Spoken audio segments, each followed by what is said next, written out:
Jadi semua perjalanan ulama-ulama yang kita ketahui dengan cara langsung atau perjalanan mereka yang kita ketahui dengan lewat tulisan-tulisan riwayat hidup mereka, seperti Datuk kita Kelangkayan, beliau mencapai derajat arif billah, mengumpul antara syarikat, tarekat, ma'rifat dan hakikat.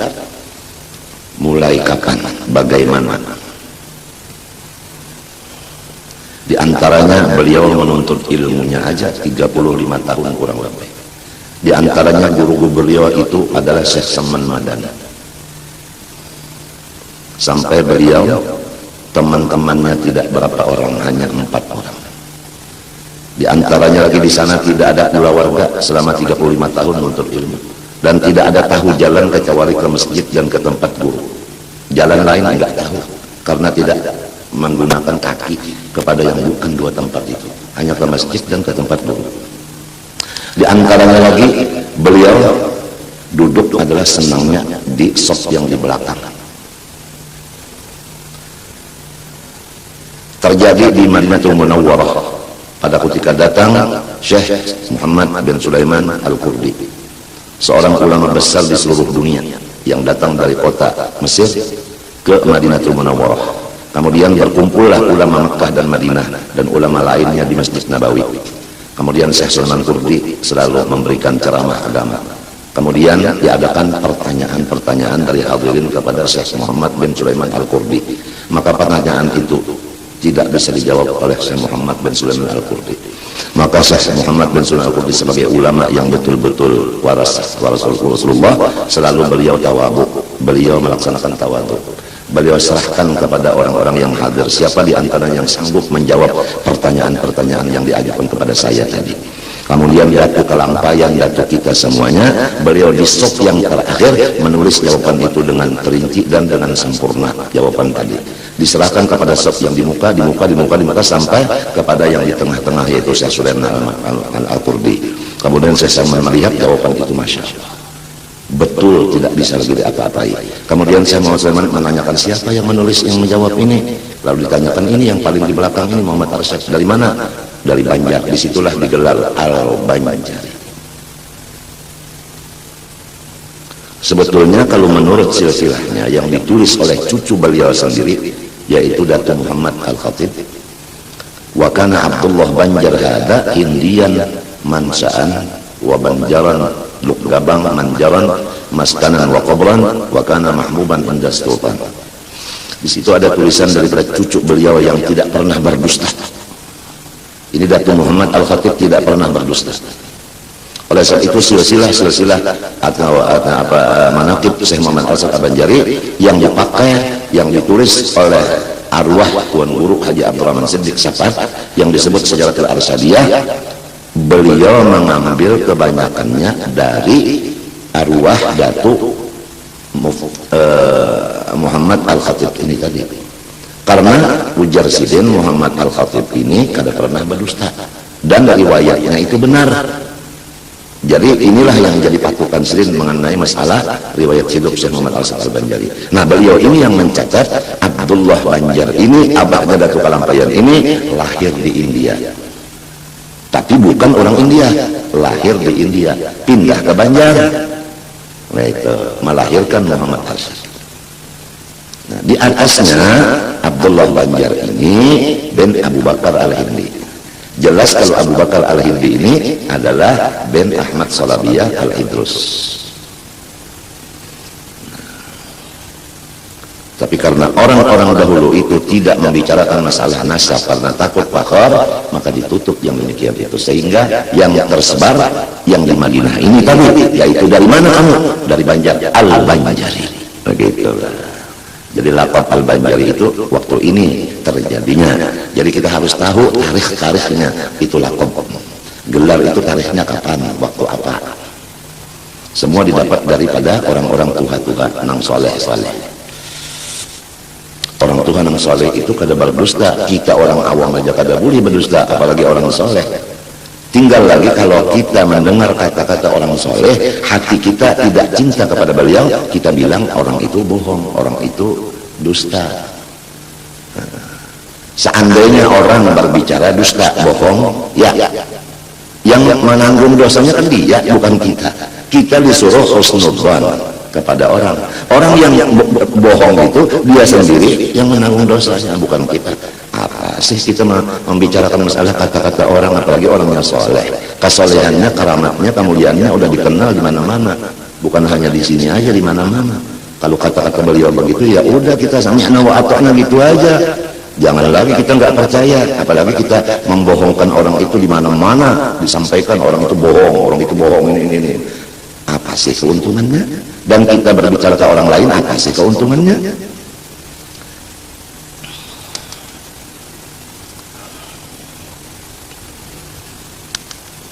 Jadi di dalam riwayat hidup orang soleh itu isinya adalah untuk kita mengikuti perjalanan mereka, sehingga dari perjalanan mereka kita akan diberi Allah hasil sebagaimana mereka. Kalau mereka tadi menuntut ilmu amal yang disebutkan ilmu syariat dan tariqat, diberi Allah Ta'ala ma'rifat dan hakikat. Kita pun apabila menurut sebagaimana beliau, ilmu dan amalnya akan diberi juga hakikat dan ma'rifat itu. Wabarakatuh semua. Sekedar kita mengetahui Rasulullah, baik hati beliau yang disebut hal, baik perkataan beliau yang disebut aqwal, baik perbuatan beliau yang disebut ahwal. Sekedar kita mengetahui yang tiga ini di diri baginda Rasulullah SAW, sekadar itu kita bisa mengikuti. Sekadar kita mengikut yang tiga ini kepada Rasulullah, sekadar itu kita diberikan hakikat dan ma'rifat. Sekadar itulah makam kita. Orang yang sudah sampai kepada makam itu punya syekh murabbi mursyid yang betul. Begitu sampai ke satu makam, dia melihat belum sampai lagi. Padahal sudah sampai. Naik lagi ke makam yang di atasnya, mengaku lagi belum sampai, sehingga seterusnya. Wa anna ila rabbikal muntaha. Sesudah meninggal dunia baru yang disebut sampai. Kalau masih belum meninggal dunia, belum lagi disebut sampai. Wa anna ila rabbikal muntaha. Itu menurut ujar guru kita. Nah, kalau orang tidak punya guru mursyid murabbi, begitu dia dibukakan makrifat satu, dia merasa sudah sampai, lalu menghina kepada orang yang lain.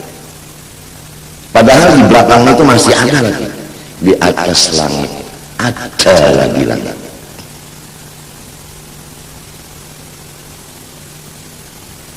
Orang kawin aja kalau udah dapat satu, kepengen mau dua, gitu kan? Udah dapat orang Bandung, kepengen lagi orang Jakarta.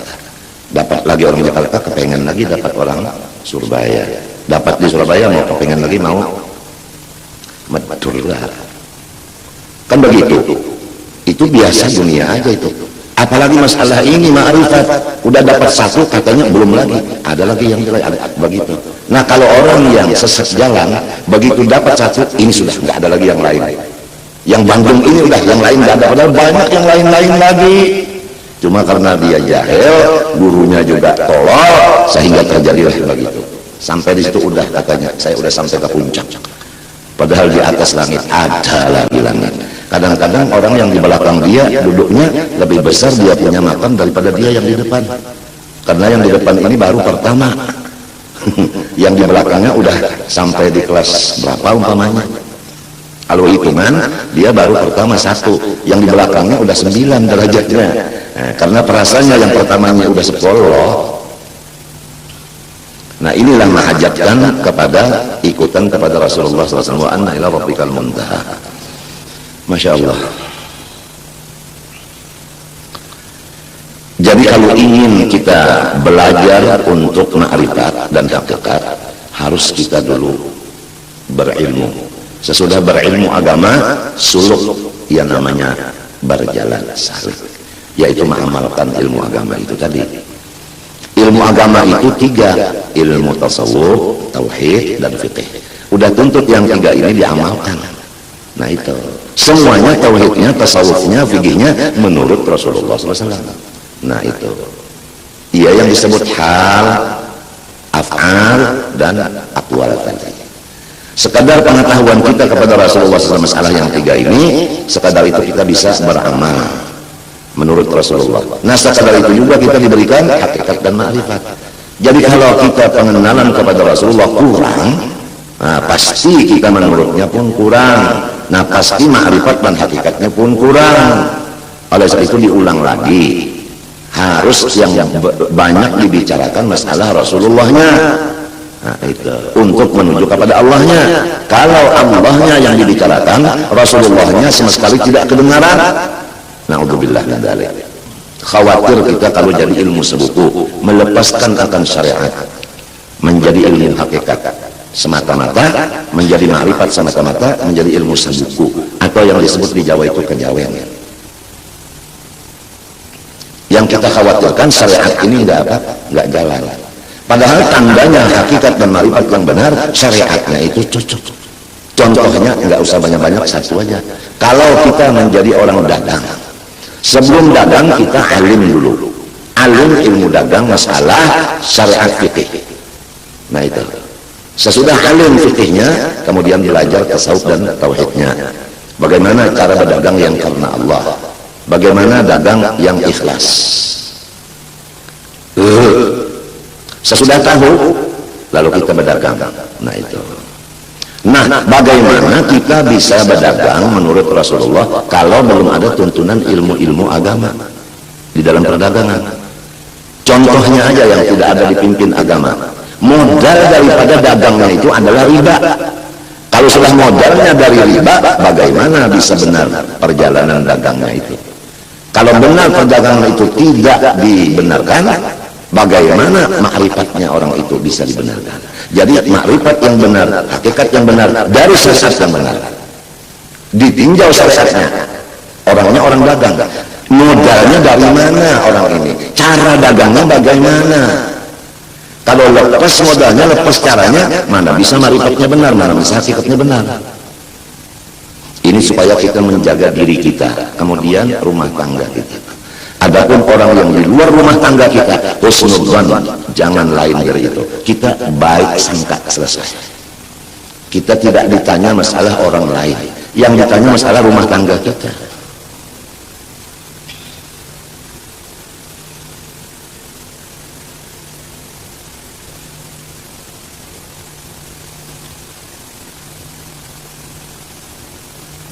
Bagaimana kita ngurus diri kita, istri kita, anak kita, semua kita-kita itu tadi. Kemudian yang di sebelah rumah, dia ditanya masalah sebelah rumah dia juga, masing-masing rumah tangga akan ditanya. Jadi kita nggak usah mengurusin orang yang di sebelah rumah, karena yang di sebelah ada juga kepala keluarga yang bertanggung jawab atas rumahnya. Ini kita apa ini suka membicarakan rumah tangga orang, rumah tangga kita masih ambur-andur, ambur kaut itu tidak ada di bahasa alam gaib. Ini ada orang punya datu, jadi dia menjadikan datunya Tuhan. Jadi tatkala kesusahan, datu ini cucu sempian kesusahan, tulung, datang gentayangan. Kamu siapa? Ulun cucu pian datu. Siapa ya? Abahnya siapa? Ulun bin anu. Apa perluan memanggil udah? Oh, ulun pun urusan rumah tangga. Kucang kacir. Oh, cucuku, kucang kacir tidak ada itu di dalam kamus bahasa alam gaib. Jadi maaf jatuh kada bisa mengabulkannya sebab kada mengerti apa itu kucang kacir. Wassalam. Bisa juga bola sastron dan tayangan.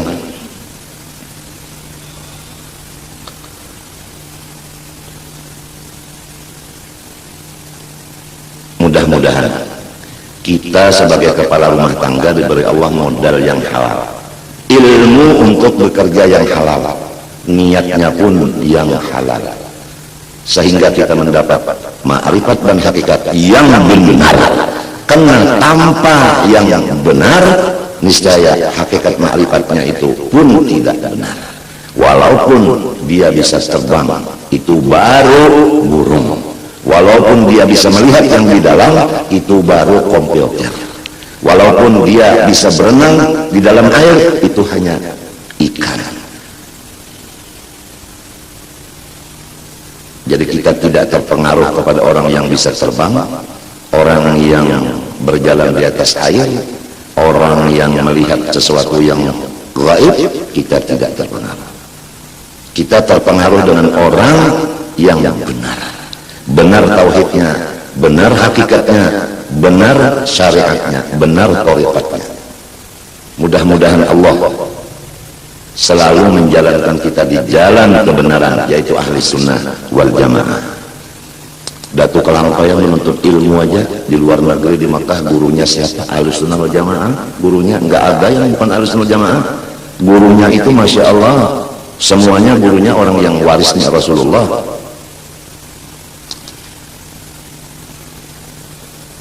Dan diberikan titel khalifah oleh gurunya. Gurunya itu adalah Sayyid Muhammad bin Abdul Karim As-Samman Al-Madani, yang disebut Syekh Samman. Syekh Samman itu khalifah daripada Syekh Abdul Qadir Al-Jilani dan Muhammad Al-Khalwati. Oleh sebab itu thariqat Sammaniyah adalah kumpulan dari dua thariqat, yaitu Khalwatiyah dan Qadiriyah. Dan beliau itu adalah memegang akan kunci kuburnya Rasulullah, kunci makam Rasulullah. Orang yang mau ziarah ke makam Rasulullah harus melewati beliau dulu, karena kunci makamnya di tangan beliau. Jadi dibawa ke rumah beliau, diberi makan dulu. Udah dari situ baru dapat izin beliau untuk ziarah ke makam Rasulullah SAW. Begitu aturan ziarah, waqtul buyuta min abwabiha. Kalau mau ziarah harus dari mana dulu mulainya? Siapa dulu yang megang kuncinya?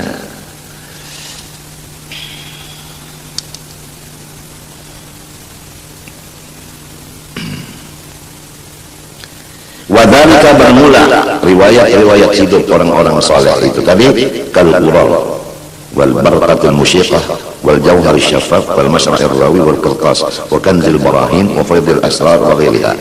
Seperti kitab al-qural, kitab barqatul musyiqah, kitab jawhar syaffaf, kitab masra'ir rawi, kitab al-qirtas, kitab kanzil barahin, kitab faidil asrar wa ghairiha, lain-lainnya. Ini semua kitab-kitab ini menceritakan riwayat-riwayat hidup satu persatu orang-orang yang arif billah, bagaimana perjalanan-perjalanan mereka. Nah, misalnya aja di dalam Masra'ir Rawi itu perjalanan Habib Abdullah Al-Idrus, kemudian perjalanan anak-anaknya, cucu-cucunya, supaya Al-Idrus ini dia udah tahu bahwa datuku begini. Nah, aku gimana? Nah itu. Jadi kalau datu begini, aku begina, kan ada kena. Kalau datu begini, aku begini, kan cocok. Kalau datu begini, aku begina, yang satunya aku begino, kan sudah. Nah, no, enggak sama udah. Nah, jadi oleh sebab itu setiap haulan orang saleh itu dibaca riwayat hidupnya supaya anak cucunya bisa mengikuti, bukan untuk membanggakan kadang. Kalau Datuk Kelampaian menuntut ilmu 35 tahun, cucu-cucunya ada enggak yang 35 tahun menuntut ilmu?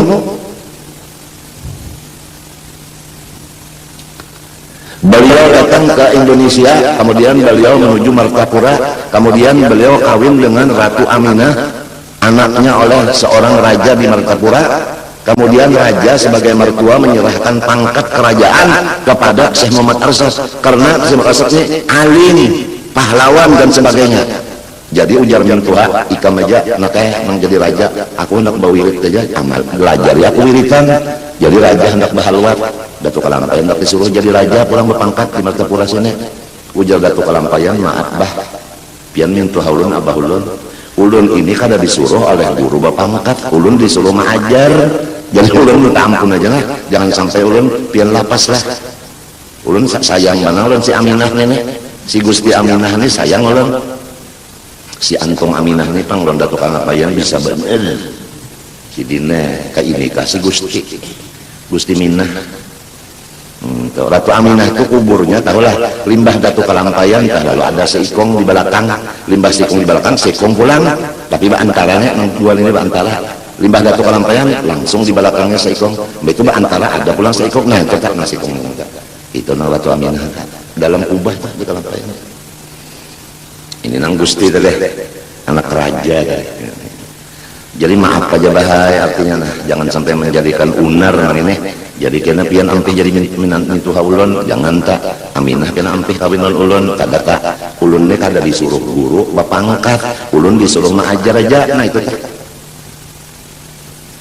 tahu anak cucu Kalampayan wah ini katuju aja ke bapangkat atau kada kah katuju jadi guru agama aja kah, wallahu a'lam bisawab, makan malam dan aswab. Matinya harus tahu riwayatnya ini Datuk. Allah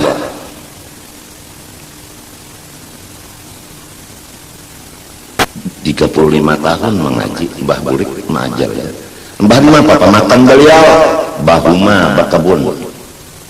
Bahuma bakabun. Apabila bahuma bakabun tentu hasil perumahan kabun dijual, artinya berdagang. Nah itu kan. Nah itu.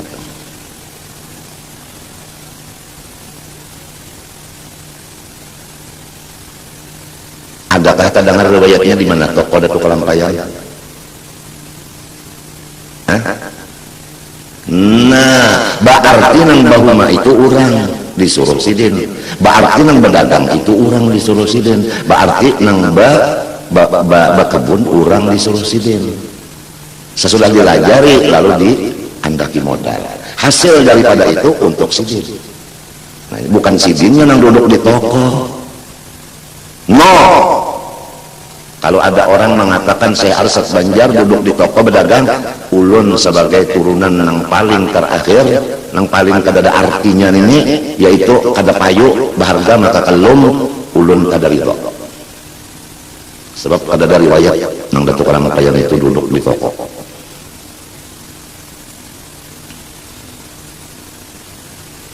Kalau mengadakan tempat-tempat untuk orang yang mendagangkan menjalankan duit sidin, boleh jadi kita masuk akal aja. Sebab gawian sidin mengajar tarekat, mengajar syariat. Itu nang datang ke dalam pagar itu masing-masing orang. Nah itu. Dan rumah di dalam pagar itu dipakai semuanya waktu pengajian. Bahkan ada waktu yang bermalam-malam di rumah-rumah di situ. Nah itu. Jadi dalam pagar itu mengaji, habis mengaji makan di mana hendak makan, naik aja di rumah-rumah nang di situ, dan hendak guring, ayo aja di mana-mana situ asal jangan nyuntan aja. Nah, dalam pagar itu tahu nggak, nang membari tanahnya, mintuha tadi, membari tanah, anaknya si Gusti Aminah kan, udah bari nakanya tanah di situ nah, lalu diandaki batas. Disebutkan orang di dalam situ dalam pagar karena udah dipagar itu nah ini punya Muhammad Arsat nang babar itu raja.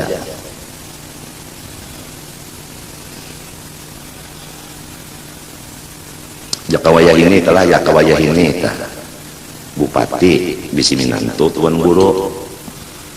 Lalu ujar bupati ikan majar jadi bupati pulang aku kena nang bawirit aja bahalwat ujar si tuan guru anu bah ulun kada kawa jadi bupati ulun disuruh mengajar aja. Wah ujar bupati ayo enak kan kubarikan tanah di situ nah. Lalu disebut misalnya sakumpul misalnya jadi mintuha tak membari apa minantu tanah, mintuha membari minantu tanah diulah rumah. Masya Allah. Doakan mudah ulun tahan lah. Ulun tak menangis berkuriat dalam pian. Rawan ulunnya jauh benar daripada Padatuan.